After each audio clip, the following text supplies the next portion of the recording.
What are some good places to live if you want to only spend $1,000 or $2,000 a month? That's going to be the topic of today's video.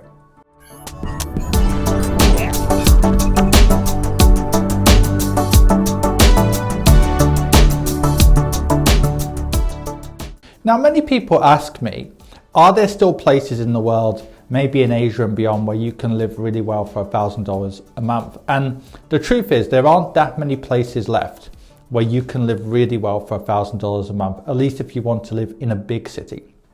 Now, there can be exceptions.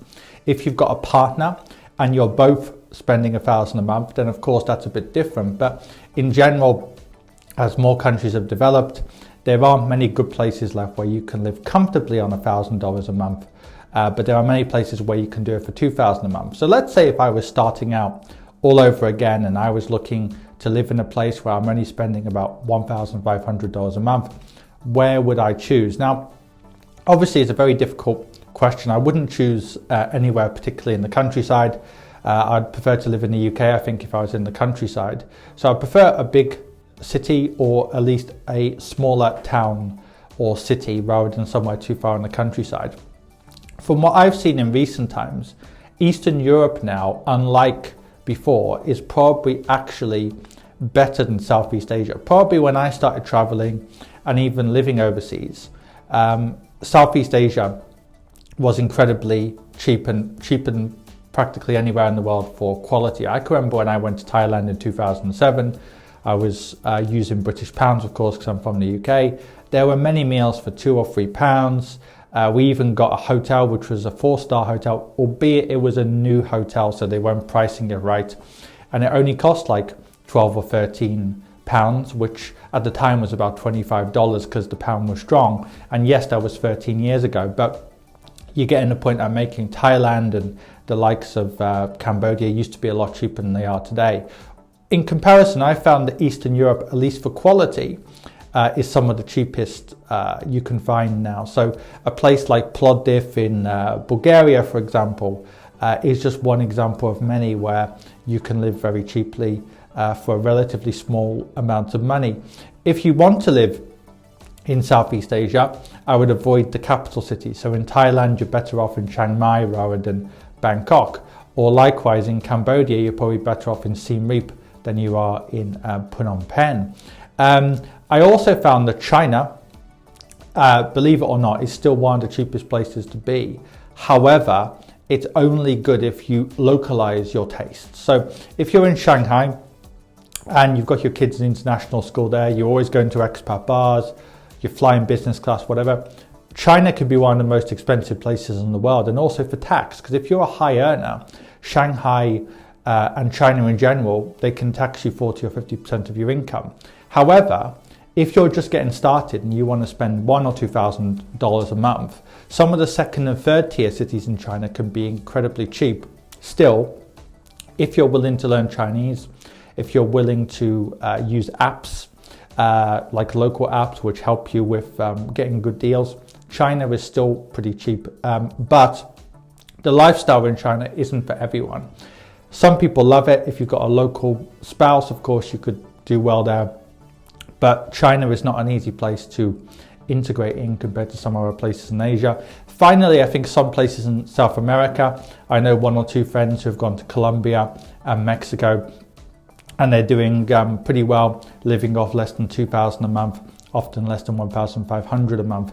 But I think the bottom line is when you go overseas, you often have additional costs. You don't have a home. That could be health insurance. It could be unexpected costs. You could pay expat prices, even if you're careful occasionally, as opposed to local prices. So just because it's possible to live in a place for, say, $1,000 a month, it's not sensible to try to live off that kind of money. I find a good rule of thumb is this: if you go to a country and you spend 2 or 3 months there, and you work out how much you're spending, add 20% to that amount just in case an emergency happens or something like that. And also remember, when you're living overseas, you're also not in the social security net, so you're not paying national insurance or the equivalent. So therefore, it's sensible, of course, to invest more money than you would do back home, because say in the UK context, even if you don't save and invest even £1, at retirement, you'll get the old age pension. Now, the old age pension is not worth very much money, but it's better than nothing. So if you've got a house, a mortgage, and you're contributing to national insurance, you know what? You're not going to have a great retirement, but you're not going to exactly be on the street and die. Whereas if you're going to be overseas, unless you keep contributing back home, which often you can't, and sometimes it's not sensible depending on the tax system where you are, then you're going to be in trouble if you don't also save and invest. So people have to remember as well, even if you're in a place where, for example, you can live relatively comfortably for $1,200 a month, realistically, you should add some costs for things like health insurance and investing costs, because that then becomes an essential. If you're in a Western country where the taxes are high, then of course investing for your retirement is good and it's essential if you want an early retirement, but it's not going to necessarily be literally the end of the world. If you're living overseas, investing, insurance, things like that become more essential than they do in your home country. In addition to that, one thing I would say is when you go above, say, 1,000, 1,200 a month to 1,500, especially 2,000 a month, there are more places you can live in around the world. So, for example, when I spent a lot of time in developed countries in Asia, such as China. Well, China's not developed, but at least Shanghai is relatively developed. China's mid-income, South Korea, and also Japan. Even in these developed places, if you're prepared to live in smaller cities, your money can go far. So Tokyo and Japan more generally is a great example of this. If you're in central Tokyo, you cannot live off 2,000 a month. You can't live off 1,500 a month unless you've got your parents there and you don't have to pay bills. But if you live in the outskirts, it's doable. It's not comfortable, but it's doable. But if you live in a small city or quite a big town which has maybe 500,000 population, then actually you can do much more than you might think, even though it's a developed country. So I know some people in Japan who live in places like Okayama, for example, smaller places, and actually 2,000 a month, you can actually do more than you think. So don't assume that all the best places to live overseas for relatively small amounts of money are only poor countries or developing countries. Taiwan's a great example of this. Out of all the places, if you go on to Numburo, which is the comparison website for cost of living, Taiwan outside of Taipei is actually one of the cheapest places in Asia. And I think part of the reason is there's a bigger middle class in Taiwan than obviously in Cambodia and many countries in Asia. That creates a consumer economy, but outside of Taipei, there aren't that many really rich people. Most of the rich people in Taiwan live in Taipei. So outside of Taipei, Taiwan can be actually very cheap, actually cheaper than some parts of Southeast Asia, but it's quite a high income place relative to most places in the region. So don't always think that cheaper places equal poorer places.